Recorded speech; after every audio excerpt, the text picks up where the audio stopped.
recognize Ms. Budzinski for 5 minutes.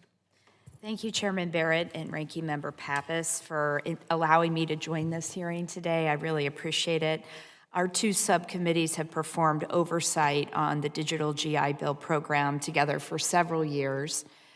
It's unfortunate that the program's relative success has been impaired by recent missed payments and a lack of communication by the department, which has been obviously discussed at the committee already today.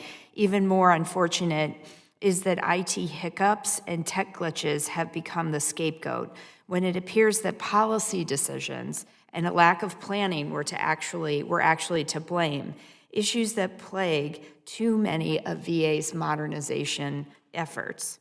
It appears your next policy effort is to accelerate the automation approach, despite the initial choice to not automate due to integrity concerns with the data coming from BDN. I now hear that you are choosing to move to an automation-first strategy. Ms. Devlin, what work has your team done to ensure that this move is not an overcorrection and won't result in erroneous payments?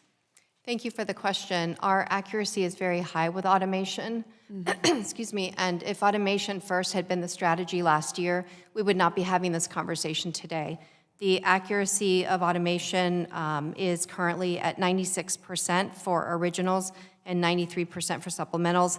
And errors don't necessarily mean an error in payment. A lot of times they're just technical errors that don't result in reduced or overpayment. Okay. I find it very alarming that the VA did not notify Congress, as has been said, about these delays for over 3 months. And as far as I can tell, VA never officially notified beneficiaries or the VSOs.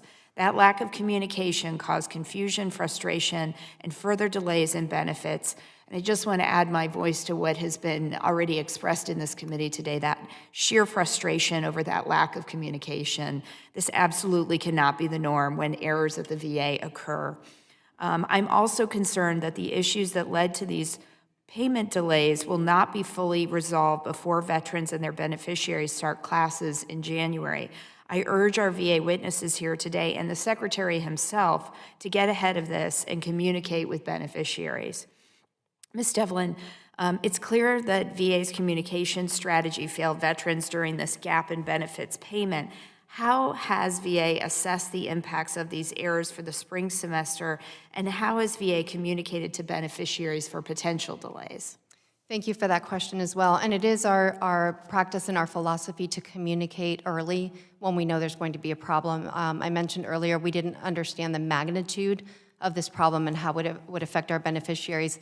For your question about the spring term, we automated 50% of those claims that we've received so far already in December. We have 997 pending for the spring, but of those, 875 were just received in the last 7 days. So I tell you with confidence, we are processing the spring term claims in a timely manner. Mr. Park mentioned that back in 2024, that was when the decision was made to manually reconcile. And it was done with the understanding that VCUs had the capacity to take on this load. Ms. Devlin, how did the Deferred Resignation Program or the Voluntary Early Retirement Authority impact VCU's capacity to manually reconcile these claims? Thank you. That's a great question. VBA had excluded claims processors from both the Deferred Resignation Program and from early retirement. So we did not have any individuals from that business line or any claims processors take those options. Okay. Okay. Great. I yield back. Thank you very much, Mr. Chairman. Thank you, Ms. Budzinski.